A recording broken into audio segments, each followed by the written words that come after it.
قربنا علنا أتوم سلسة قدات نمتقاس أكل بهراوي ربحة ويدما هجراوي ربحة مقدم زي كاتات لعلول كربحة هجراوي ربحة ويك بهراوي ربحة كقدم مزقبهم سلمنتاي وزبل كنرينا أبزوز الكا نحابر ويدما حبراو زانتا حبراو تاريخ نهنسات دلدول هجرة من قستي سلت أنتي هجرن ولدو تاتون زركبوا معبلت هجرن زت أساسر حبراو تاريخ نمتاي أقداسي يخون إثيوبيا عبز ملك عزي انتاي عينت سوق متخلل لازم كنا العلينا أبى مودات هذا ما كتماتات كم مرأي هبرة بهراوي بزهنة إثيوبيا بموساد إن العلو رئيس خهلونا أيو نزوم صراحكم قداتن قالوا تزامرتي حبريتاتن ريتوتان نالعلنا مسارحتي جيتاتشو علمون أنا بريهو برهانن مساخوم نزغصلو دقائق أنا هتنجبرينا سناي مكتال كخون لكم حزون دقيمة يسعدم جيتاتشو نكون قاعد حن مسخا قاعد حن صنع خبريه يعني اللي جيتاتشو قدام ما يقولنا إلى كم تقدم إلى زل على الكوو ربحة هاجر ويك بهراوي ربحة زيجاتات نمنتها يوم لعلول كربحهم أبز طعامه ناي من بابرو صفحي ويك برخوم كوينهم نهاجر كلو واقع خفلهم زلهم كابز حلفو إثيوبياويان كاب زسلت أنا عدتات يمكن وسد نخلينا هنسات حنت معبل تهاجر بولدتات زجهاد مخانو أبز حلف مدبناون أنا نسخن زلعلنا يو زعبا ويك رأسي نيرو سلازي زيجاتات من تهاجرهم ربحة نايقولكم ربحان ندحرت بمقداف كساب هيوت كساب واقع مسوات هيوت زعاكل كفيلهم زحشت هاجر نولدو خرك وكم زقبا يحبر نابنت إثيوبياوان أب عدوا ورارخ مسخلو بعدها جزاء مسخلو وانينو من نبابرو دكهم حرشهم حاديقهم بحدا نابتي جنبار زميتهم لولاو نتهاجر كبر هاجر أو حيسهم ناب ولدتات تحزل لا إثيوبيا كرك وبقيع ميم سلزي حد كم حدا مرعيا كنت أصلا نخلينا سلزي أفتشعوا وان زنبرة تجزي زحته واقع نيرو بهرا وربحة ويهاجر وربحة مقدم مالت كم حدا أبتوان إثيوبيا وين زغفلوا واقعي حزي أبز حز أوانون كمو بيستفل عليه مداي ربحة هاجر كبهال كله بجنزب بفلتات بجيزين بيستفل عليه مداعات كجلس يكاليو نزياتهم تكبيركا تهاجر حز التحتو زلة حتو طلب انتايو بمبال نزيهم بمفلاي يو نبتي عمام نسخته زقبؤه بفلاي مناقسي أبزي عرسهم بملوات اتزح زمان زحتو بقع منسي كوينهم بمركاب كاب بيت السبيز جمر عرسها ملوات كبابي خات الود كبابي خد حرب ملوات كخا هاجر أو فايدة زلهم قدات ناب مفصام كتبقى تخيلي خا سلازي أبزو قدايزي تبلو حسب نتكخسم معمو توسنا خا أنا توسا بهراوي ربحك بهالوي بإنجليزية قوانقوا ناشنال إنترست تواهيلو زتكس ناي حانتي هاجر عند حقوق تباهيلو كوسد زغيل نجاريو حانتي هاجر نهلو النعا نقص على النتاز لاقي هاجراو نتحيزان خط قصل زدليو نجاراتيوم بهراوي ربحاوي ناشنال إنترست تباهيلهم زتكسو مالتي كمونجو زيوم مالت زوم نجارات زيوم سين حانتي هاجر معبالة نحانتي هاجر لو على حليا وحس لو حستين لو علاويتن كوينا خط قصل زرب حوا نجاراتيوم كمون جزيهم بزح نجارات متكاس نخلينا أب تاريخ حزنا أبنة إثيوبيا أب هاجر منقسي مسرتها أب تاريخها نوح ناي هاجر منقسي مسرتها تاريخ زلوا هاجريا مستنكالوت هاجرات حزي أب معبالة زركبا هاجرات مس إثيوبيا خدنا أصراخ اللوا أب تاريخ إثيوبيا أزيو قبللتا زلوا وقت بلاد خيلي خاملت بنكاب ناي أقسم زبنا منقسي ويسرو منقسي جمير كازلو كساب زجزي زلوا تاريخ نوح تاريخ اللوا إثيوبيا ناي بعلا ناي فيدل اللوا ناي بعلا قوانقوا نت ناي بعلا قوانقوا بناي بعلا فيدل تصحف almost بحتة أفريقيا هاجر يكن ولن خيلنا عربية بناي بعلو بناي عربيك فيدل وي لتر زبل قوانقوا ناي بزحت هاجرات أونز جورين ندحر كالوت هاجرات أفريقيا ريخا جن قلين فرنش زاربا قلين كوتاس جن بتناي لاتين زبال فيدل زصحفاين ኢትዮጵያ ኦልሞስት ብሕታዊት ሃገር ክትባሃል ኣብ አፍሪካ ናይ ባዕላ ቋንቋ ኣለዋ ነቲ ቋንቋ እሱ ከዓ ናይ ባዕሉ ፊደላት ኣለዎ ብናይ ባዕላ ፊደል ተጠቂማ ናይ ባዕላ ታሪክ ኣዝዩ ረዝን ዝኾነ ታሪክ እናጽሓፈት ዝመጸት ናይ ስነ ጽሑፍ ናይ ስልጣነ ናይ ኪነ ህንጻ ኒ አክሱም ሙሳድ ንኽእል ንላሊበላ ሙሳድ ንኽእል ጎንደር ቤተ መንግስቲ ናይ ሓረር ጆጎል ካልኦትን ታሪኻዊ ዝበሃሉ ኣብቲ ዘበንሱስ ኣብዚ ኣብ ምድሪ አፍሪካስ ብትክክል ብናይ በኢትዮጵያ እንደም ተሰሪሖም ተባሂሎም ብፍላይ ከም ንላሊበላን አክሱም ንሲ ኣዝዮም እስካብ ሕጅስ እዞም ምዕራባውያን መጽኦም ሲ ነው ጸለምቲማ ዝክሰሩ ሃይክሉን ዘብል ዘስደምም ታሪክ ዝሰርሐት ሃገር ያና ሶዚ ሃገር መንግስት እዚ ታሪክ እዚ ዘለዎ ሃገር ኮይና ግን ክሳብ ሕጂ ውሑስ ዝኾነ ኢኮኖሚያዊ ሉዓላውነት ከተምጽ ኣይካለትን ክሳብ ሕዚ ብፖለቲካውን ከምኡ ማለት ኣብ ምጉታቲና ንርከብቲ ብሄራዊ ረብሓ ዝበሃል ሲ ሓደ ፓርቲ መራሒ ገዛኢ ክኸውን ከሎ ንሱ ዘኽብራ ሃገር ከም ዘላቶ ሉዓላዊት ሃገር ንምፍጣር በይኑ ዝተክር ግን ቶም ብተቃውሞ ዘለዎ ወይ ኣብ ተፈላለዩ ኣብ ናይ ተቃውሞ ጸፍሒ ዝርከቡ ከዓ አንጻር ታ ሃገሮም ብዝመስል መልክዑ ዝጎትዋ ንሱ ክመጽእ ከሎ ቶም ናይ ድሕሪት ዝነበሩ ኩሎም አፍሪሱ ታሪክ ካባዩ ዝጅምር ዝብል እትኻሊ ዝመጽኡን ከምኡ ድብል ክሳብ ሕዚ እናተጓተቱ ምቅጻል ኣይተኻለን ሕዚ ካልኦት ሃገራት ዓብይ ሃፍቶም ትዝነበረት ኣወንታዊ ጎኒ ከም ዘሎ ደጊፎም ንቅድሚት ክቅጽል ይገብርዎ እቲ አሉታዊ ዝበሃል ነገር ድማ ቅድሚ ሕጂ ዝነበረ አሉታዊ ነገር እዚ ክትንክብል ኣለዎ ቆሪጽና ክነውጽልና እዚ ጌጋ ነይሩ ዝሓለፈ ግን እዚ ጽቡቕ ሰሪሑ ዝብል ሒዞም እዮም ድሕሪኡ እቲ ናሽናል ኢንትረስት ወይ ብሄራዊ ረብሓ ዝበሃል ዝኾነ አካል እንትመጽእ ዝቕይሩ ኣይኮነን በቃ ናይ ኢትዮጵያ ጉዳዩ ናይ ኢትዮጵያ ሉዓላዊነት ተቃዋሚ ይኹን ደጋፊ ይኹን ወይ ፓርቲ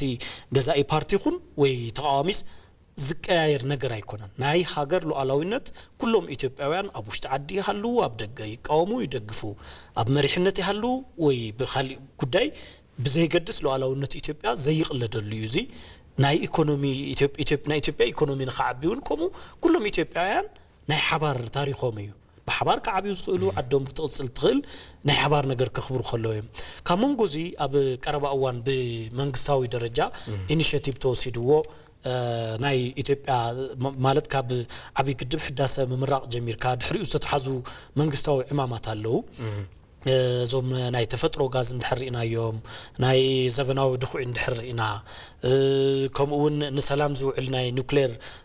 تايشمون كهنس كم مخانو كم بمنقسي درجة إنشاتيب توسيدو والو نحادنت ب5 مليون زيغاتات منبري عبايت ناي حبار منبريون السون كسراح كم زخانو كنت استفلالي عمامات تتحيزو مالو كمون جزيوم عبي عمام كم عبي عمام زو صدكا إثيوبيا نقيح بحري قربا خوينا عند هالوت مودماس استات 5 كيلومتر كاب بحري كبر بحريس 5 كيلومتر أفلالاي تحتيون كوينا نهالوت ناي نوح عمت ناي بحر بري ناي مونان تاريخ زلوا هاجر كوينا نهالوت نمن تياسينا خم ياسينا زبل نجر ناي وشتي بانداتاتن ناي دق بعداوي صلاتين تحبابيرو ماسينو موالو سو زيدما منغستي بمنغست درجه وسيدو نمن يوم زياسينو منازلو حقاو ناي منغستنا التاريخ كان يروم دو كمي كم زكون كيلو بحر بحر زي مهلاو بعلو ختا عينت صقم يزبل بإنيشيتيف درجه وسيدو والو بر بحر زي مهلاو مالت بإيكونومي طرح زرا يكونن اب حدا ناي ناشونال انترست وي ناي بهراوي ربحه حدا اكل كوينوسي بر بحر اندحر زي هاليوكا بناي بعلخا بر بحري نبرتكا زي تاتو وي توصو تخيل ون زي توصو تخينكا بزح نغير يخاتقال حدا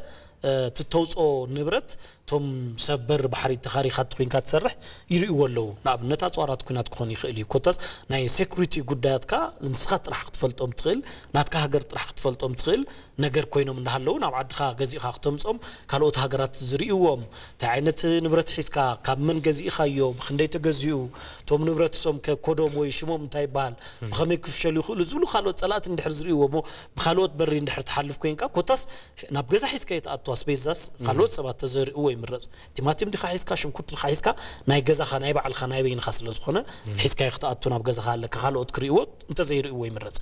اب هاجر اب ناي بهراوي ربحه هاجر خلو ግን እዚ ناي حنت هاجر سيكوريتي ወይ ናይ ጸጥታ ጉዳይ ቀሊል ዝባሃል ነገር አይኮነን በር ባሕሪ ብልካን ማለት ብናይ ካልኦት ኢኻ ትወስድ ማለት እዩ ብናይ ካልኦት እንድሕር ትወስድ ኮይንካ ናይ ባዕልኻ ሓይሊ ባሕሪ ብልካን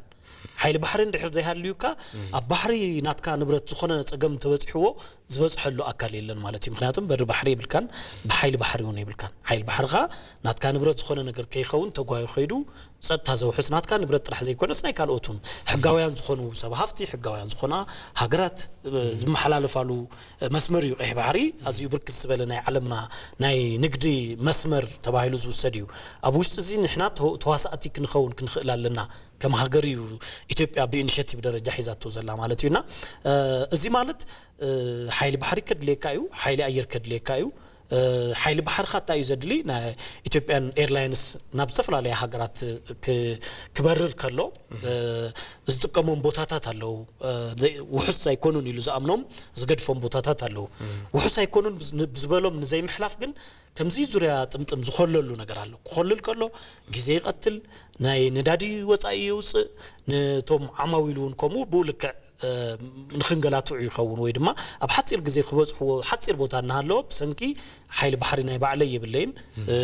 ኢሉ ብሰንኪ ምሕሳብ ይኸልል ኣሎ ማለት ይና ሶ ሓደ ኣዝዩ ከቢድ ዝኾነ ወጻኢ ኣውፂኻን ካልእ ሃገር እንድሕር ተእቱ ኺንካ እቲ ወጻኢ ሕዝና ኣብነት ሓደ በዓል ሃፍቲ ኢምፖርት ክገብር ከሎ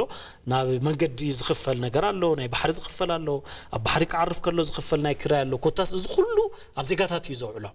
ምክንያቱም እሱ ካልኩሌት ይገብር እዩ ሓደ ንብረት ክንደይ ገዚአዮ ኣብዚ ክንደይ ክሸጥ ኣለኒ ናብ መንገዲ ብምሉእ ወጭ ክንደይ ያውፅየሉ ወጻኢ ኢሉ ይድምር እዩ ደሚሩ ናብ ሰባት ናብ ገዛእቲ ወይ ድማ ናፍቶም ማለት ናብ ኩሎም ኢትዮጵያውያን ይዝወራረድ ማለት እዚ ክኸውን ከሎ ንኣብነት ሓደ ስረሲ ኣብ ሓደ በር ባሕሪ ዘለዋ ሃገር ብናይ ኢትዮጵያ ب500 ቅርሺ እስኪ ማክሲማም ከቢድ ተይና 1000 ክግዛእ እናተገበኦ ብሰንኪ ናይ ባሕሪ ናይ ኮለሊሉ ዝመጸሉ ግን ናብ 2-3000 ወይ ልዕሊ ይወጻሉ ናብ ተራ ውልቀ ሰብ ኩሉ ወሪዱ እዩ ትንስገብር ማለት እዩ እዚ ማለት ናይ ሓደ ብሄራዊ ረብሓ ማለት ናይ ሓባር ማለት እዩ በሓደ ዘኽስረና በሓደ ዘኽስበና በሓደ ክነትርፈሉ ንኽእል ነገር ማለት እዩና ልዕሊ ኩሉ ብሄራዊ ረብሓ ክበሃል ከሎ ብቴክኖሎጂ ክንምዕብል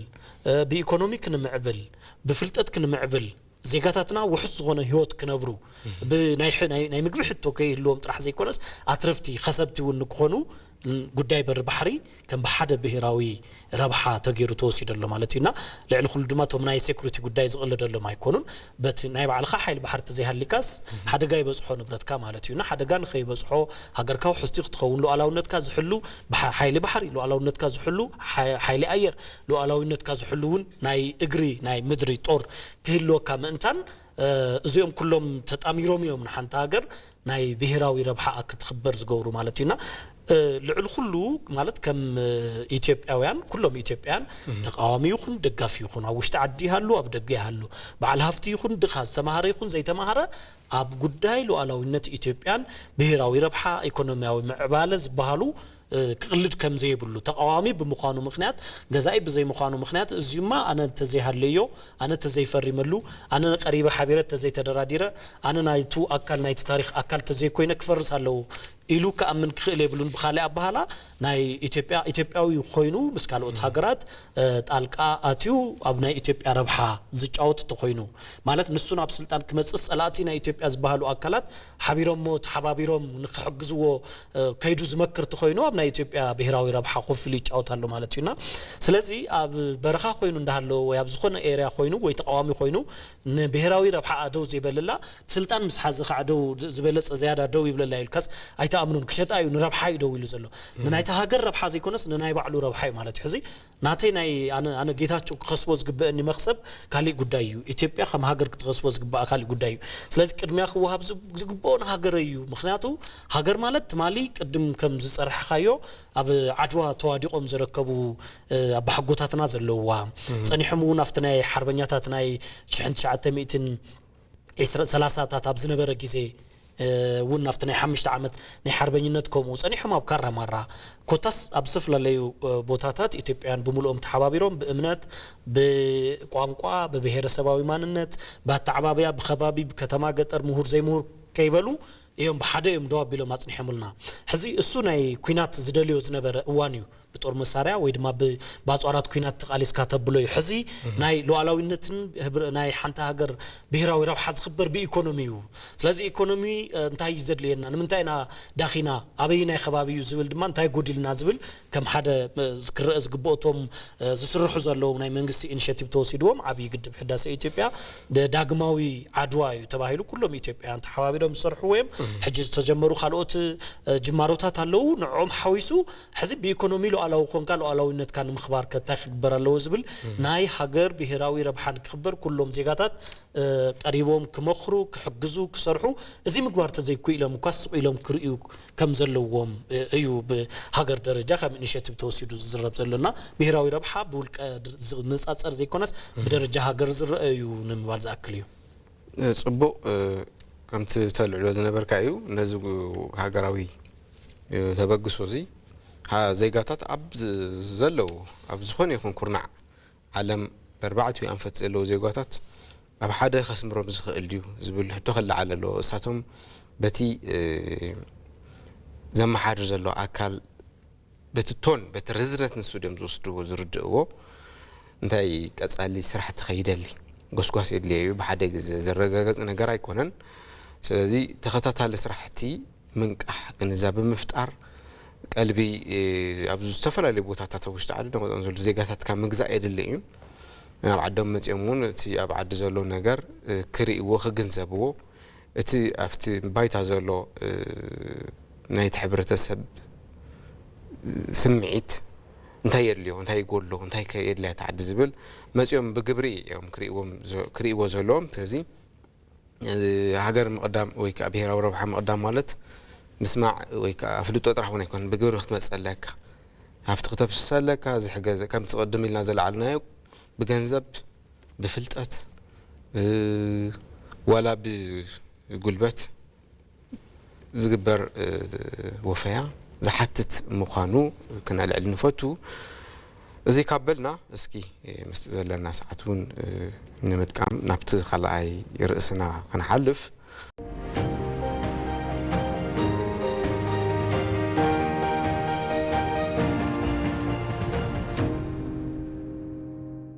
ካልኣይ ርእስና ሓበራዊ ተራኽቢ ከኣዛንታ ሃገራውነት ንምርግጋጽ ባህግታት ሓንቲ ሃገርን ህዝባን ዘለዎ ረብሓ ዝምልከት እዩ እዚ ክንብል ከለና ብዘይ ሃገራት ብተረኺን ዝህነጻ ኣብ ታሪኽ ከም ንፈልጦ ማለት እዩ ሓንቲ መርኣያ ኮይና ክትገጽ ትኽእል ኣብዚ እስራኤል እያ ኣብ ርእሲ እስራኤላውያን ኣብ መላእ ዓለም ዝነበሩ አይሁዳውያን ዝተፈጠረት እስራኤል ብተረኺያ ተፈጢራ ስለዚ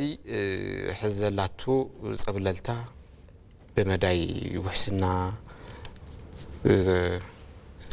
ታይኻት ብናይ ድሕንነት ዓቕሚ ይኹን ብኻልእ ቁጠባዊ ጸብለልታ ዘለዋ ጸብለል ዓቕሚ ንፈልጥ ኢና ስለዚ ናይ ሓባር ዛንታ ምህናእ ዘድሊ ንምንታይ ብዝብል እስኪ ንእሽተይ በል እሞ ካብኡ ቀጺለ ኸለል ያን ሓበራዊ ዛንታ ወይ ሓበራዊ ተረኽ ዝበሃል ነገር ማለት ናትና እዩ ኢልካ ንኽትቕበሎ ንኹላኻ ዝገብር ቅድም ክብል ክነልዕሎ ከም ዝነበርና ዓድዋ ናይ ዓወት ዓድዋ ናይ ኩሎም ኢትዮጵያውያን ሓበራዊ ተረኽ እዩ ካብ ኢትዮጵያውያን ሓሊፉስ ናይ ኩሎም ኣፍሪካውያን ኮይኑስ ናይ ኩሎም ጸለምቲ ህዝብታት ኮይኑስ ናይ ኩሎም ዝተገዝኡ ሃገራት መርኣያ ኮይኑ እዩ ኩሎምስ ናትና ታሪኽ እዩ ዝብልዎ ንኣብነት ተፈላለያ ማለት ብርክት ዝበላ ልዕሊ 50 ሃገራት ኣለዋ ኣብ ኣፍሪካ ልዕሊ ግማሽ ዝኾና ልዕሊ ፍርቂ ዝኾና ዘን ሃገራት ናይ ኢትዮጵያ ሰንደቕ ዕላማ ይንጥቀማ እቲ ሕብሪ ብዘይገድስ ናይ ኢትዮጵያ ሕዚ ኢትዮጵያ ትጥቀሞ ሓምለዋይ ድሕሪኡ ብጫ ቀይሕ እዩ እቲ ሓምለዋይነት ዘርኢ ኮይኑ እቲ ብጫ ተስፋ እዩ እቲ ከዓ መስዋዕቲ እንድዩ እቲ ቀይሕ መስዋዕቲ እዩ ንሃገርካ ትኸፍሎ መስዋዕቲ ወይ ሃገር ብመስዋዕቲ ደው ዝበለት ምዃና ማለት ኢና ሕዚ ናይ ዓድዋ ታሪኽ መብዛሕትኦም ኣፍሪካውያን እንድሕር ኣጋጣሚ ኣጋጢሞም ኻውን ማለት ዓድዋስ ናትና እውን እዮም ዝብሉ ዓወት ዓድዋ ሕዚ ካልኦት ሃገራት ካብ መግዛእቲ ነፃ ዝወፃሉ በዓል እየን ዘኽብራ ካብ መግዛእቲስ ነፃ ዝወፃሉ ኢትዮጵያ ግን ኣይግዛእን ዝበለትሉና ክወርር ዝመፀ ዘመናዊ ኣጽዋራት ተዓጢቁ ንጸለምቲ ህዝብታት ንዕቁ ዝመጸ ኣውሮፓዊ ወይ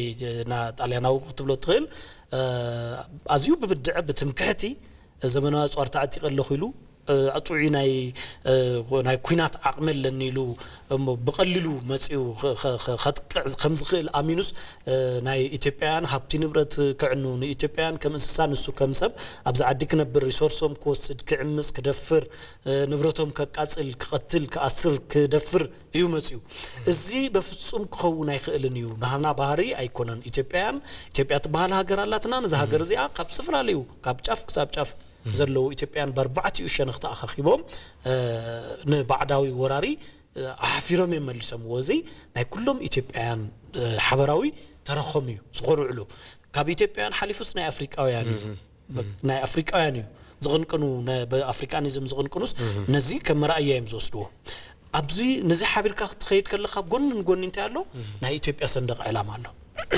መንግስታት ክመጹ ከለዉ ናይ ባዕሎም ሓዲኡ ሞደሻ ይቕምጠሉ ገሊኡ ዝኾነ ምናምን ይቕምጠሉ ሕዚ ኮኸብ ኣለዎ ናይ ህብረ ብሄራዊነት መለክዒ ወይ ድማ ዝተፈላለዩ ብሄር ብሄረሰባት ዝነብሩሉ ዝብል መርኣያ ከም ዘለዎ ኮይኑ እቲ ሓምለዋይ ቢጫ ቀይሕ ዝብል ግን እሱ ከስታውሱ ከለዉ ካልኦት ሃገራት ናይ ኢትዮጵያ ትበሃል ሃገር እያ እዮም ዝዝክሩ ንዓ ክዝክሩ ከለዉ ከዓ ዘይተገዘአት ሃገር ብሕታዊት ኣፍሪቃዊት ሃገር ምክንያቱም ላይቤሪያ ዘይተገዘአት ማ ኸይዱ ዝተቃለሳ ስለዘየለዩ ካብ ኣሜሪካ ዝነብሩ ጸለምቲ ኣሜሪካ ነፃ ምስ ወፀት ካብ መግዛእቲ ሓራ ምስ ወፀት ናኡ በዝሒ ህዝቢ ስለዝነበራ ኣብ ሞኖሮቢያ ኸይዶም ንኽነብሩ ያ ወሲዳ ኣቕሚጣቶምና ስለዚ ካብኡ ዝኸዱ ስለዝኾኑ ተን ኩለን ሃገራት እከለ ሒዛቶ ትኸውን እያ ብዝብል ጸኒሖም ከዓበቶም ናይቶም ሰባት ናይ ከብቶም ካብ ኣሜሪካ ዝመፁ ፈሊሶም ዝመፁ ጸለምቲ እቶም መስረቲ ከዓ ብዝፈጠርዎ ናይ ዲፕሎማሲ ጽዕንቶ ያ ዘይተገዘአት እምበር ብኣጽዋራት ኩናት ጋዕገል ጠምሒ ዝኸይዱ ተቃሊሶም ኣይመለሱን ስለዚ ተቃሊሳ ዝመለሰት ጸላእቲ ኢትዮጵያ ብሕታዊት እያ ስለዚ እዚ ናይ ሓበራዊ ታሪኽ ዝኹርዕ ታሪኽ እዩ ሕጂ እዚ ከመይ ኢና ናብ ናይ ሕዚ ኢኮኖሚክ ንቕይሮ ንኽእል ዝብል እዩ ሕዚ ዘሕስበና ሕዚ ንሕና ብትክክል ኢትዮጵያውያን እቲ ናይ ሃገር ኣይንግዛእን ባህላይነቶም ተጠቒሞም ሕዚ ብኢኮኖሚ ድማ ኣይንዳኺን ካብ ካልኦት ሃገራት ብዝሓሸ ጸብለልታ ክንኸውን ይግብአና ሪሶርስና ብትክክል ክንጥቀመሉ ይግብአና ተረከብቲ ዓዲ ዝኾኑ ወለዶ ብፍልጠት ዝኣምኑ ወለዶ ብቴክኖሎጂ ዝተዓጠቑ ወለዶ ዘመናዊ ዝኾኑ ወለዶ ኣብ ዓዶም ጥራሕ ዘይኮነስ ኣብ ዝኾነ ዓለም ከይዶም ክወዳደሩ ዝኽእሉ ንፈጥር ኣለና ዶ ንምንታይ ከምኡ ድሒርና ዝብል ሕዚ ትናይ ትማሊ ቶም ኣባሓጎታትና ኣይንግዛእን ኢሎም ዘበናዊ ኣጽዋር ተዓጢቑ መጺኡ ስዒሮም ዓዶም ኣኽቢሮም ዝሰደድዎ ጸኒሖም እውን ኣብቲ ናይ ሓርበኛነት ግዜ ጸኒሑ እውን ኣብ 1969 ዝያድ ባሬ ዓባይ ሶማልያ ክፈጥር ኢሉ ምስ ጋዕገልጠሙ ዝሐሸ ኣጽዋር ኣለኒ ኢሉ እውን ኣሚኑ መጺኡ ተዋሪዱ ዝተመለሶ ናይ 1971 ካራማራ በብዓመቱ ዝኽበር ማለት እዩ ኣብ ናይ ኩባ መዘከርታ ዝኽበር ንሱ እውን ሓበራዊ ተርኽና እዩ ናይ ሓርበኝነት ግዜ ሓበራዊ ተርኽ እዩ እዚ ናይ ካራማራ እውን ሓበራዊ ተርኽ እዩ ሕጂ እዞም ሓበራዊ ተርኻትና እዚ ዓድዋ እውን ሕዚ እዚ ዓብይ ግድብ ሕዳሴ ኢትዮጵያ እውን ሓበራዊ ተርኽና እዩ ኢትዮጵያውያን ኩሎም ብሓባር ብሞያኦም ብገንዘቦም ብጉልበቶም ዝሰርሕዎ እዩ እዚ እውን ናይ ሓባር ታሪኽና እዩ ስለዚ እዞም ሓበራዊ ታሪኻትና ሒዝና ሓበራዊት ዝኾነት ዓደላ ዛዓዲ እዚኣ ከመይ ጌርና ናቐፅላ ዝብል እዮም ኩሎም ክሓስቡ ዝግብኦም እዚ ንምግባር ድማ ብፍላይ ናብ ኢኮኖሚ ንምቕያር ማለት እዩ ማለት ናይ ቅድሚ ሕጂ ዝነበረ ናይ ተቃሊስካ ናይ ምምላስ ነገር ንሱ ዝኹርዕ ታሪክ ኮይኑ ንዑ ሒዝካ ድማ ሕዚ ካልኦት ሃገራት ሃሪፎም ዝመጽዋ ዓዲ ማለት ኢትዮጵያ ሰላማዊት ዓዲ ብኢኮኖሚ ዝማዕበለት ቴክኖሎጂ ዝተዓጠቐት ዘመናዊ ቴክኖሎጂ ዝተመሃረ መንእሰይ ዝርከባ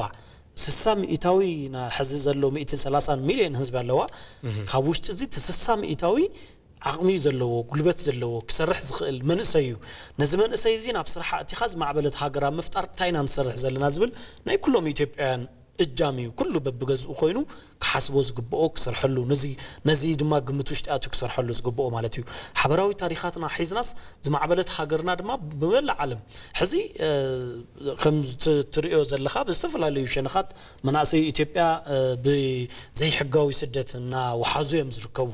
ኣብ ዘይሕጋዊ ስደት ክኸዱ ከለዉ ብኢኮኖሚ ዝዳኸዩ ቤተሰቦም ክኸፍሉ ይግደዱ ንኣብነት ብሊብያ ዝኸዱ ቤተሰብ ካብ ዝኾነ ይኹን ኣምፅእ دليخا غزا زلو غزو يشط حفت زلو حفت يشط حفت زيبلو لمينو ወይ ዘመድ አዝማድ በሙሉ ተአኻኺቡ መከራው ይዝበልዕ ዘሎ ስለዚህ እዞም መናእሰይ እዚኦም ታይም ኮይኖም ዝኸዱ ዘለው ስእነት ሰላም ድዩ ዝሰዶም ዘሎ ስእነት ሰናይ ምሕዳር ድዩ ዝሰዶም ዘሎ ፍትሐዊ ናይ ሃፍቲ ክፍፍል ብዘይምህላው ምኽንያት ድዮም ዝኸዱ ዘለው ስእነት ስራሕ ድዩ ዝሰዶም ዘሎ ዘይተማሃሩ ብምዃኖም ድዮም ተኾይኖም ከን ምንታይ ዘይተማሃሩ ናይ ትምህርቲ ዕድሜኦም ኣብ ዝበጽሐ ኣብ ንዕኦም እኹል ዝኾነ ኣብያተ ትምህርቲ ድዩ ዘይተረኸበ መምህራኖም ፍቕሪ ዓዲ ድዮም ዘይምህርዎም ዘለው ኣብ ዓዶም ነቢሮም ክልወጡ ክምዕብሉ ምዃኖም ዘኽእል ናይ ዓዶም ሪሶርስ ክፈልጡ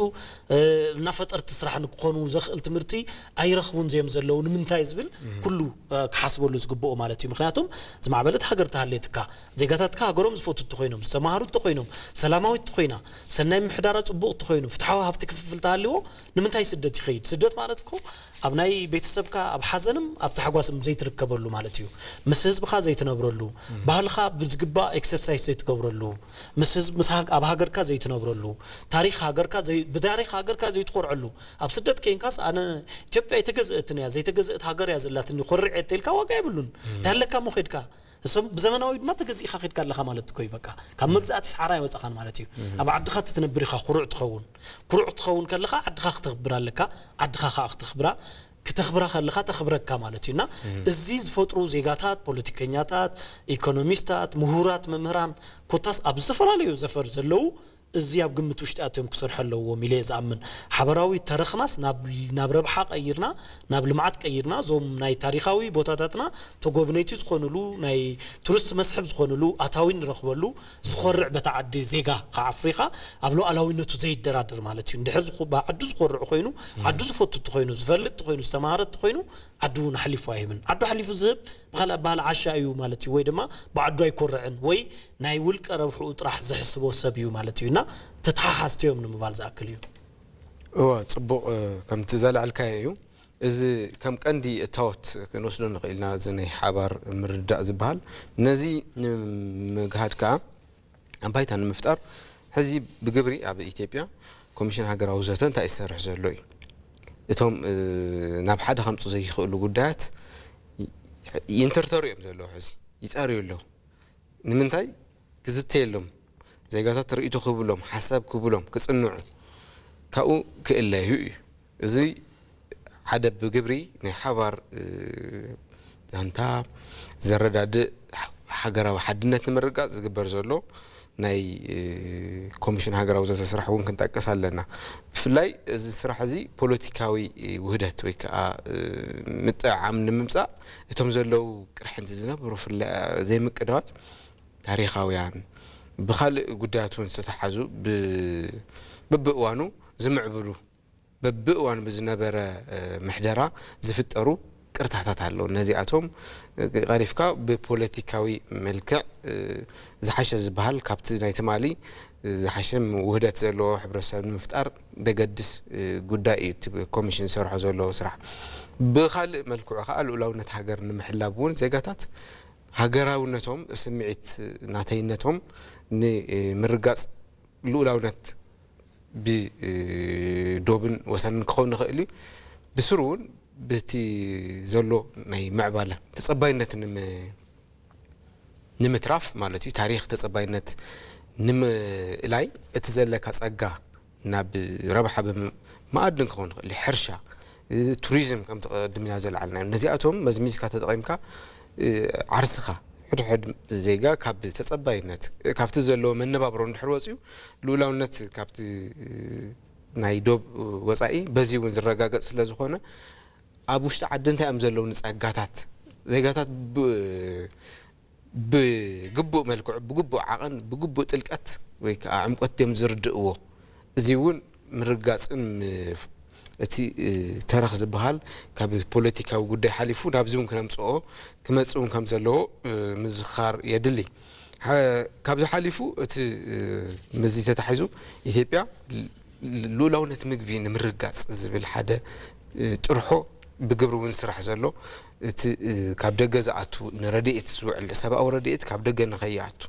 ሙሉእ ኣብ 2018 መወዳእታ ኣብዚ ዓመት እዚ መወዳእታ ካብ ደገ ዝኾነ ይኹን ረድኤት ዘይምእታው ይስራሕ ዘሎ ስለዚ እዚ حبراوي وانيني كون زلو خاب ጫፍ ክሳብ ጫፍ ወረዳታት ዞባታት ኣብ ሕድ ብርክ ዘሎም ኣካል ምሕደራ እቲ ረዲኤት ዝቕበል ሰብ እውን ካብ ተጸባይነት ወፂኡ ዓርሱ ዝልውጠሉ ዕድል መፍጠሩን የድሊ ቋሚ ተቐባሊ ዘይኮነስ ሃብቲ ፈጢሩ ዓርሱ ካብቲ ተጸባይነት ዘናገፈሉ ኩነታት ምፍጠሩን ይዘድሊ እዚ ሓበራዊ ስራሕ እዩ ናይ ኩሎም ኣካላት ስራሕ እዩ እዚ ምስ ልኡላውነት ምግቢ ኣታሒዝ ብምትሓዝ ዘሎ ስራሕ ዘሎ ዕዮ ገዛ ንምጥቃስ ደልየና ልዕሎ ስለ ዘለና እዩ ብዙሕነትን ምክብባርን ንምፍጣሩን እቲ ኣብ ዝዓዲ ዘሎ ጭቡጥ ኩነታት ብዙሕ ሃይማኖት ኣሎ ብዙሓት ቋንቋ እምነት ብዙሕ ዓይነት ፍልልይ ዘለዎ ዓዲ እቲ ፍልልይ ምንጭ ጥንካረ ዝኾነሉ ውህደት ንምፍጣር ኣብዚ እውን መስራሕ ይድሊ ዜጋታት ነዚ ብግቡእ ተገንዚቦም እቲ ዘሎ ኣፈላላይ ቋንቋ ባህሊ እምነት ወይ ከዓ ፖለቲካዊ ኣረኣእያ ከም ገይፂ ከም ሓደ ጸጋ ወሲዶም ኣብዚ ኣሚኖም ነንሕድሕዶም ተኣሳሲሮም እቲ ሓደ ዘለዎ ጸጋ ነቲ ሓደ እናካፈለ እቲ ሓደ ዘለዎ ጉለት ካብቲ ሓደ እናመለአ ዓዶም ናብቲ ዝበግቦ ምዕራፍ ንምስጋር ኣብዚ እውን ስራሕ ይድሊ ስለዚህ ነዚያቶም ክንጠቅስ ንኽእል ምናልባት ኣብዚ ዝብሎ ትስኹ ሓሳብ ተሃልዩ ድልኩ ከመን ኣብ ሳልሳይ ጉዳይና ክንሓልፍ እቲ ዓብይ ነገር እንታይ እዩ ሃገር ዝበሃል ነገርሲ ናይ ሓባር ዝኾነ ምስሊ ካትወስድ ዘለኻ እዚ ሃገር እዚኣ ከዓ ናይ ዲማርኬሽን ወይ ድማ ቦርደር ዶብ ዝበሃል ነገር ኣለዋ ካበይና በይ ዶባ ክንደይ ዜጋታት ይነብሩላ እዞም ዜጋታት እዚኦም ተመችይዎም ክነብሩስ እንታይ ክስራሕ ዘለዎ እዩ ከመይ ሓግን ስርዓትን ትተክል تردد حق سرعة تتكل كمي خا بوليتيكا خا تزمنو كمي خا كاب ناي كاب أبنجا خا برت أتحسس باوزيخا كمي خا بزمنو بيهن مهن تأمنا حدا تراب إذا خوف فيلكا بحسب فلا لا ولا يهلو خاجن حنت هاجر سلازلاتك تهاجر نسا خي تبدل بإيكونومي تمعبل زيجاتها بسلاموس إمكاتو زيجاتها تزمع بلو كخونو زيجاتها ناي عدل تمهرتي بقليلو كرخبو أو كبابي عدمون تمهرتي بس حقولكم مهرلو أقولت وهابتي تكالا زبالو كم تعنا تمرتو خم تقصنايو حرشة خلقتهم كوتاس كلهم تي بناي حرشة خاب ناي بهلاوي ناي بعرف حيس كاجلبا وعرت حرسوا وصيخة ميكانايز زخون حرشة خميخة تحرس كميخة صبق مهرتي تأتو كميخة جزيهم باقبابو زتكمو زيغاتات تفتر خميخة تمعبل كاب عدو قديفو زخد نابسدت زي حقاوي مودما في عدي زخدلو خيدو زي خبرلو بزي حقاوي سلاز خده قالوا يخع بحري بلعو قالوا أبرخا بتميتن سمين موت قالوا بحمام موت قالوا صلاتي قطوا برخا مخناتهم بارا يقوين اللو مالتي بعلونا سلاز خابز بارنت زاوس خاب عدوم زنبرو وحس ايكونومياوي وحس بوليتيكا وحس سطا زلو عدن مفتارسي كمينا نسرح يزبلنا ابزي كله زيغا كحسبلو يقبا بزبل كنحلفو نخالينا صبو ጌታቸው مباركس خبركم تكتاتلتي نابتي سالساين ناي موداتا رأسنا كنحلف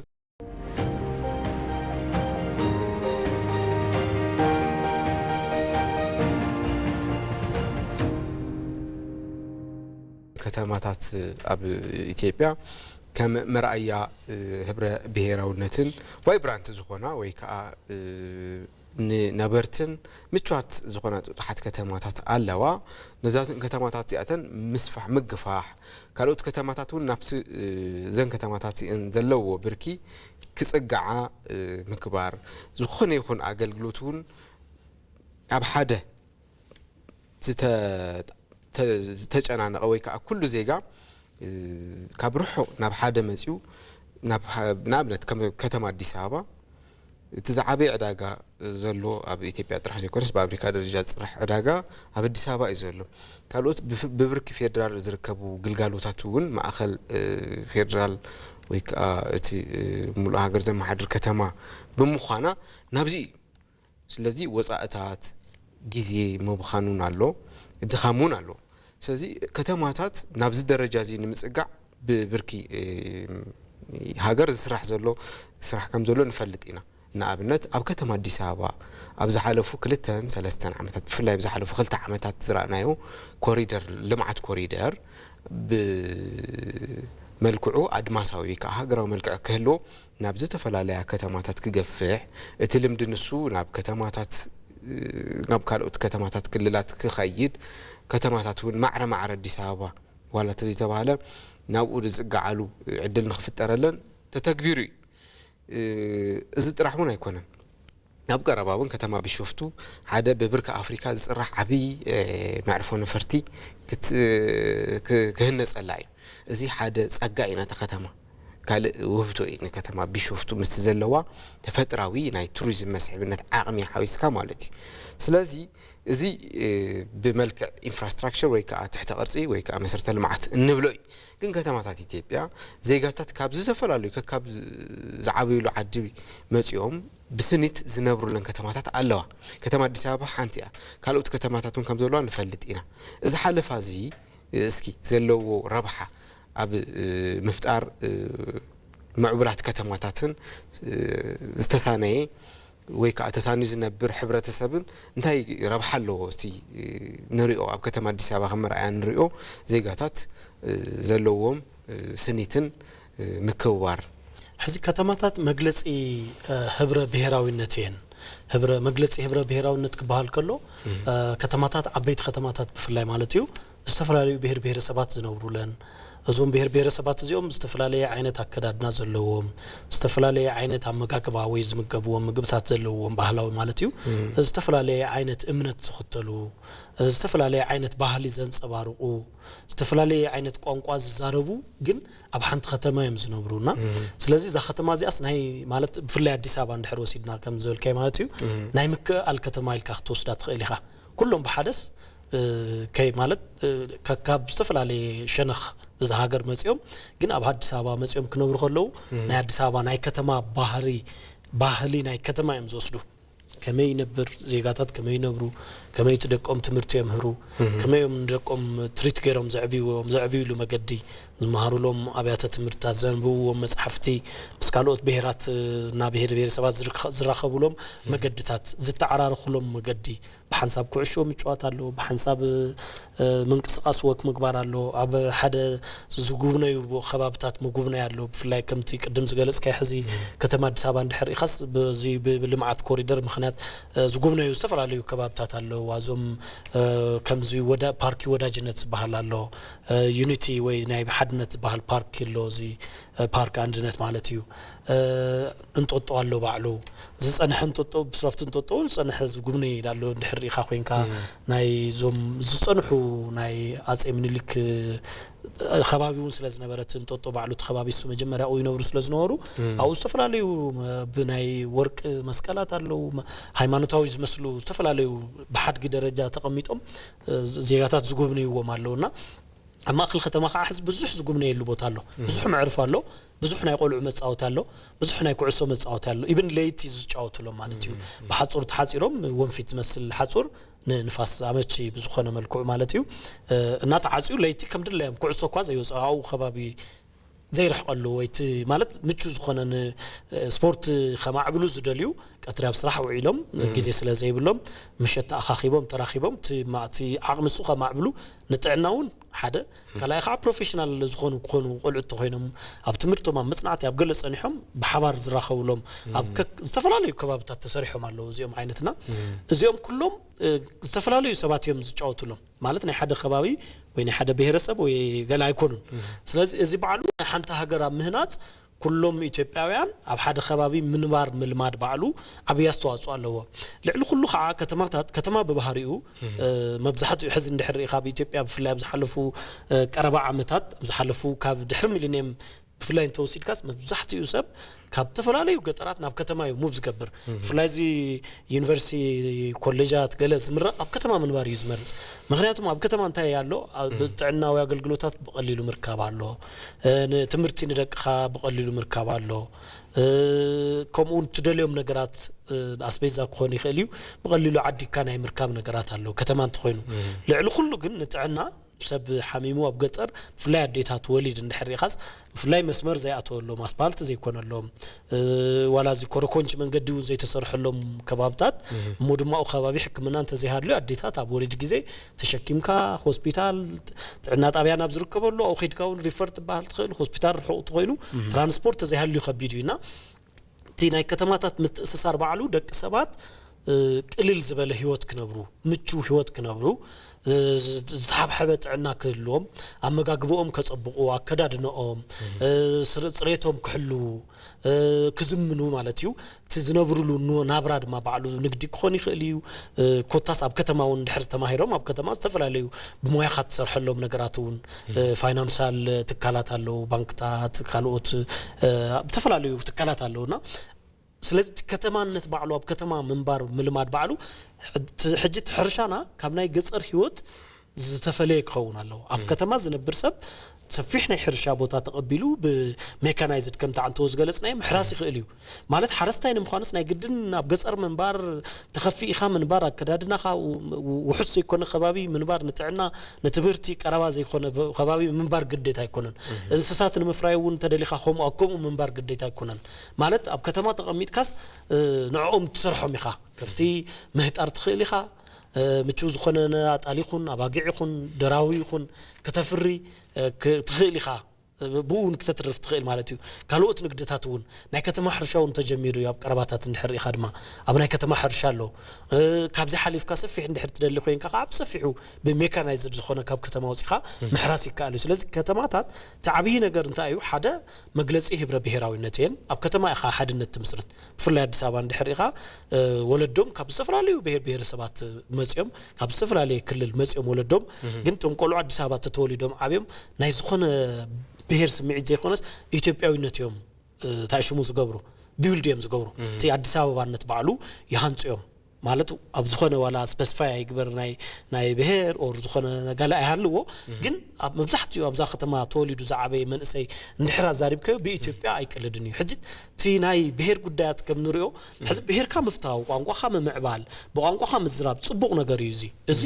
ክልመድ ዘለዎ ኮይኑ ካብዚ ብዝሓለፈ ግን ሓደ ዝገብረካ ሃገር ድማ ኣለዎ እቲ ቋንቋኻ እቲ ባህልኻ እቲ ሃይማኖትካ ኮታስ ቶም ናትካ ዝበሃሉ ነገራት ኣማዕቢልካ ግን ምስ ካልኦት ተሳኒኻን ምንባር ድማ ምልማድ ካብኡ ኣብ ውሽጢ እዚ ሃገር ኣላትካ ምስ ሃገር እዚኣ ምንባር ናይዚ ሃገር እዚኣ ኣባላት ዝኾኑ ኩሎም ናትካ ሓትዮም እዚ ሃገር እዚኣ ውሕስቲ እትኾይና ኩሎም ንሶም ንስኻም ቶም ካልኦቱም ውሕስ ሰላም ይህልወኩም ሉኣላዊት ሃገር ትህልወኩም ብኢኮኖሚ ዝማዕበለት ሃገር ትህልወኩም ደቅኹም ብሓደ ይውዕሉ ይዓብዩ ሓንቲ ዓዲ ድማ ኣላቶም ነዛ ዓዲ እዚኣ እዮም ዝሕሉ ተረከብቲ እውን ትገብሮም ነቲ ዓዲ ንሳ ስለ ዝኾነ ማለት እዩ ሕዚ ዓብይ ነገር ኣብ ቀረባ እዋን እንድሕር ኢኻ ብፍላይ ኣብ ንሕና ኣብ ዩኒቨርሲቲ ኣብ ዝኣተናሉ ግዜ ኩሎም ካብ ዝተፈላለዩ ክልላት ዝመፁ ቶም ሽዑ ዝነበሩ ፓርቲታት ኣባል ናይ ምግባር ካብ ትግራይ ዝመፀ ሕወሓት ከይዳ መዝጊባ ኣባላት ገብሮ ካብ ኣምሓራ ብኣዴን ከይዱ መዝጊቡ ኣባል ይገብሮ ካብ ኦሮምያ ዝመፀ ኦህዴድ ካብ ደኢህዴን ገለ ነይሮም ኣፈላላይ ምፍጣር ዳርጋ ክትብሎም ትኽእል ኢኻ እዚኦም ሕዚ ምናልባት ኢህደግ ዲቫይድ ኤንድ ሩል ኢሉ ከፋፊልካ ንምግዛእ ተጠቂሙሎም ክኾን ይኽእል እዚ ጌጋ እዩ በቃ ኣብያተ ትምህርቲ ዩኒቨርሲቲታት ናይ ፍልጠት ጥራሕ እዮም ክኾኑ ዘለዎም ፖለቲካ ዝበሃል ክስርሐሎም የብሉን ማንም ከይዱ ኣብ ፖለቲካ ክሰርሕ የብሉን ተምሃሮ ትምህርቲ ጥራሕ ትኩረት ይገብሩ ሃገሮም ይፈልጡ ቴክኖሎጂ ተዓጢቆም ክወፁ ነዛ ዓዲ ክረብሑ እዮም ዘለዎም ምክንያቱም እንድሕር ናኸድካ ሓደ ካብቲ ከባቢ ዝመፁ ኣኪቡ ወሲዱ ካልእ ነገር እዩ ነጊርካ ናይ ምውሳድ ካብኡ ከዓ ናይ ክልላት ሰንደቕ ዕላማታት ተንክልላት ኣለውን ሕገ መንግስቲ ኣለውን ወሰን ኣለውን ንእሽተን ሃገራት ፈጢርካ ማለት እዩና እዞም ቆልዑ እዚኦም ካብኡ እንታይ እዮም እቲ ናይ ከባቢኦም ናብለፁ ናይ ዓዶም ጉዳይ እናቐነሱ እዮም ዝኸዱ ሕዚስ ንሓደ ቆልዓ ካብ ዝኾነ ክልል ዝመፀ ናይ ኢትዮጵያ ሰንደቕ ዕላማና ናይ ክልል ካልዕል ተትብሎ እንድሕር በቶም ዝበልናዮም ዓይነት ዝተመረዘ ተኾይኑ ካብ ናይ ዓዱ ኣብ ክንዲ ናይ ዓዱ ናይታ ናይ ከባቢ ወይ ናይ ክልል እዩ ከልዕል ክኾን ዝግብኦ ግን ናይ ዓዲ እዩ ዓዲ ትህሉ ኢኻ ትህሉ ምክንያቱም ተን ካልኦት ከምዚ ግዝኣት ኢኻ ክትብለን ትኽእል ግዝኣት ሕዚ ኣሜሪካስ ናይ ልዕሊ 50 ወይ 51 ግዝኣታት ኣካል እያ ሓቀይ ኣሜሪካ ግን ኣሜሪካ ትበሃል ዓዲ ብኣሜሪካ ኣይቅልዱን እዮም ብናይ ኣሜሪካ ሰንደቕ ዕላማ ኣይቅልዱን እዮም ማለት ተን ግዝኣታት ሲ ግዝኣተን ጀስት ንምምሕዳር ንኽጠቅም እምበር ናይ ባዕለን ዝኾነ ማንነት የብለንን ናይ ባዕለን ዝኾነ ኣተሓሳስባ ሉኣላዊነት ኢኮኖሚ ገለ ይብል ማለት ካብ ሃገር ዝወፀ ማለት እየ ማለት ግዝኣት ማለት ኣብ ሓደ ግዝኣት ክትነብር ከለኻ ኣብቲ ግዝኣት እሱ ዝህነፅ ኢኮኖሚ ኣሎ ኒውዮርክ ምስ ካልኦት ሃገራት ማዕረ ኢኮኖሚ ኣለዋ ኒውዮርክ ምስ ናይ ካልኦት ሃገራት ምስ ጃፓን ገለ ኩሉ ማዕረ ዝኾን ኢኮኖሚ ኣለዋ ኒውዮርክ ግን ኣካል ኣሜሪካ ኣሜሪካውያን ኢና እዮም ዝብሉ ብናይ ኣሜሪካ ሰንደቕ ዕላማ ብናይ ኣሜሪካ ሉኣላዊነት ብናይ ኣሜሪካ ኩሉ ነገር እዮም እና ድማ ክልተ ፓርቲ ኣለዉ ዴሞክራትና ሪፐብሊካን አለው እዚም ክልጥዮም እና ተገለባበጡ ግን ብናይ ሪፐብሊካን ይንበር ሪፐብሊካን ነሩ ከድከሎ ዲሞክራት ከመጽኸሉ ተመሪጹ አብናይ ብሔራዊ ረብሓኦም አይቀያየሩንም በቃ ናይ ተዓዲ ብሔራዊ ረብሓ ፍሉጥ እዩ ከለ ፕሬዝዳንት ከደ ከለ መጽ ዝኾነ ዝቀያይሮም ነገራት አለውዎ መስርሕ ነተዓዲ ይምቹ ይብዝወሎ መልክዕ እምበር ብሔራዊ ረብሓኦም አሕሊፎም አይቡን እዚ ፍሉጥ እዩና ሶ ንሕናም ኮም ዓይነት ዓዲ ክትህልወና እዩ እቲ ህብረ ብሔራዊነት ባዕሉ ከም ገይጽ ተጠቂምካ እቲ ቋንቋ እቲ ባህሊ ተከዳድና ታመጋገባ ኮታስ ኩሎም ነገራት ከም ገይጽ ተጠቂምካ ግን ነተዓዲ ብዘገልግሉ መልክዑ ነተዓዲ ብዘቀጽሉ መልክዑ ነተዓዲ ብዘማዕብሉ መልክዑ ናይ ተዓዲ ሉዓላውነት ዘላቂ ንኸውን ኣብ ምግባር ክስራሕ ክኽእል ኣለዎ ዝብልና ተወልዶውን ከምኡ ክቅረጽ ኣለዎ እቲ ከተማታት ባዕሉውን ነዚ ጠቅም ኮይርካ ክስራሕ ክኽእል ኣለዎ ኢለ ዝኣምን ማለት ጽቡቅ ጌታቸው ኣብዚ መወዳእታ ርስና መስለ ዝኾነ እናጠቃለልና ክንከይድ ምእንቲ ከምቲ ዝበልካዮ ዜጋታት ተኣማሚኖም ዝኾነ ይኹን ፋሲሊቲ ዝረኽቡለን ተመቺዎም ወይ ከዓ ቀሲኖም ዝነብሩለን ልክዕ ከተማ አዲስ አበባ ወፊሮም ሰሪሖም ቁጠብኦም ዘዕብይሉ ምስ ካልኦት ተሳንዮም ዝነብሩሉ ዓዲ ወይ ከተማ ምህናጽ ኣብ ከተማ አዲስ አበባ ዘሎ ሸኽሚ በበዝሒ ህዝቢ ክኸውን ይኽእል እዩ ብጽዕንቶ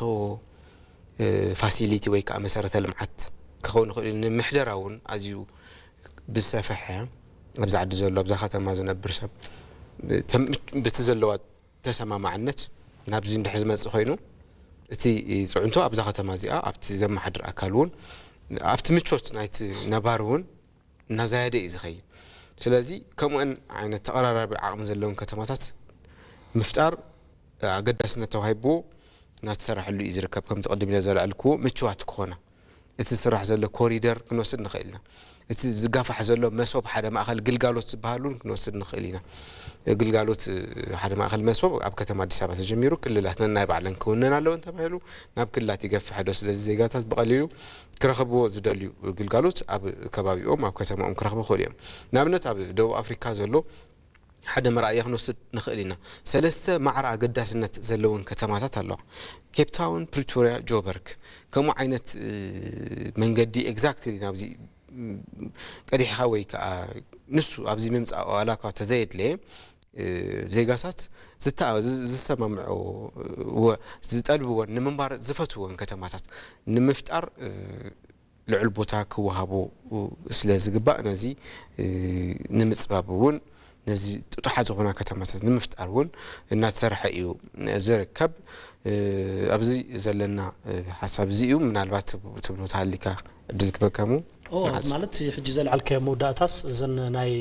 ናይ ደቡብ አፍሪካ ንኣብነት ኬፕ ታውን ጆሃንስበርግ እና መና ፕሪቶሪያ ሕጂ ንሰን ከም ዓበይቲ ከተማታት ጌርካስ ተሓንቲ ናይ ምምሕዳር ተሓንቲ ናይ ሕጊ ዝወፀላ ተሓንቲ ከዓ ገለይሎም ናይ ኢኮኖሚ ገለይሎም ኢሎም ነገር ናይ ምፍጻም ነገር ኣለና ኣብ ኢትዮጵያውን ከም ዓበይቲ ከተማታት መፍጣር ይካኣል እዩ ማለተን ኣለዋ ዓበይቲ ዝበሃላ ሓዝተን ናይ ክልል ከተማታት ባዕለን ቀሊል ዝበሃላ ኣይኮነን ሕዝስ ኮሪደር እውን ከልምዓት ኮሪደር ከም ዝብልካ አንተ ወርዝስ ኣብ አዲስ አበባ ይጀምር እምበር ከተማታት ሐዋሳ ባህርዳር ጎንደር ሐረር ድሬዳዋ ቢሾፍቱ ናብዚ ቀረባ ከባቢ አዲስ አበባ ትርከብ አዳማ ኮታስ ተፈላላይ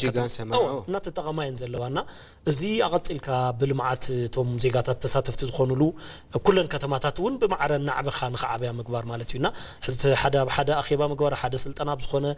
ዜጋታት እውን ኩሎም እናጎብነዩ ንኸዓብዩ መናእሰይ ናይ ምግባር ኣብዚ ክስራሕ ኣለዎ ኢለ ዝኣምን ስለዚ እዚን ብስትገብር መግለጽ ህብረ ብሔራዊነት ንክኾና ይጠቅም እዩ ተሓባቢሮም ክነብሩ ዜጋታት ክፋለጡ ነንሓድሕዶም ኣብ ክንዲ ብሕማቕ ምርኣይሲ ተሓባቢ ተሓጋጊዝካ ኣነ እንድሕር ንብረት ሃሊኒ ዝሽየጥ ሲ ዝገዝኡ ዜጋታት የድልዩን እዮም ንብረት ሃሊካስ ኻስ እንድሕራ ነዝኾነ ዝሽየጥ ንብረት ሃሊካስ ዝገዝኡ እውን የድልዩ ኢኻ ብዙሓት ኣካላት ማለት እዩ ክትገዝኡ እውን ዝሸጡ የድልዩ ኢኻይምና ተሓባቢርካ እዩ ዝዕበ ንምባል ዝኣክል እዩና መግለጺ ህብረ ብሔራውነቶም ኣቐጽልካ ክኽየድ ከም ዘለዎ ዝሓስብ ጽቡቕ ጌታቸው ንሎም ዝነበረና ጻንሒቱና ኣብዚ ክንብት ዘኸበርኩም ተኸታተልቲ መደብ ይህን ምሂን ንሎሚ ሰለስተ ዛዕባታት አልዒልና ምሳኹም ዝገበርናዮ ጻንሒት ወይ ከዓ ምስንዳእ ነዚ ይመስል ነይሩ እቶም ጉዳያት ንምዝኻር ዝኣክል ረብሓ ሃገር ወይ ከዓ ብሔራዊ ረብሓ ልዕሊ ውልቀ ረብሓ ብምቕዳም ሃገር እትደልዩ ሕቶ ንምምላስ ዜጋታት ኣይክሰርሑ ይግባእ ዝብል ነይሩ እቲ ካልኣይ ከዓ ናይ ሓባር ተረኽ ወይ ከዓ ዛንታ ሃገራውነት ንምርግጋጽ ባህግታት ህዝብን ሃገርን ዘለዎ ጥቕሚን ረብሓን ምስ ተመክሮ ካልኦት ዓድታትን ኣብ ኢትዮጵያ ምስ ዝርሑ ዘለዉ ጭቡጣት ተግባራትን አልዒልና ዝገበርናዮ ጻንሒት ነይሩ ኣብ መወዳእታ ከተማታት ኢትዮጵያ ብፍላይ ከም ከተማ አዲስ አበባ ዝበላ ዓበይቲ ከተማታት መርአያ ሕብረ ብሔራውነትን ብዙህነትን ከምኡውን ስኒትን ሓድነትን ኢትዮጵያውያን ምዃነን አልዒልና ዝገበርናዮ ጻንሒት እዩ ነይሩ ነዚኣቶም ካልኦት ተዛመድቲ ጉዳያትን አልዒልና ምሳኹም ዝገበርናዮ ጻንሒት ነዚ ዝመስል ነይሩ ኣብ ቀጻሊ ሰሙን ከዓ ብኻልእ ምስንዳእ ምሳኹም ክንራኸብ ኢና ክሳብ ሽዑ ግን ሰላም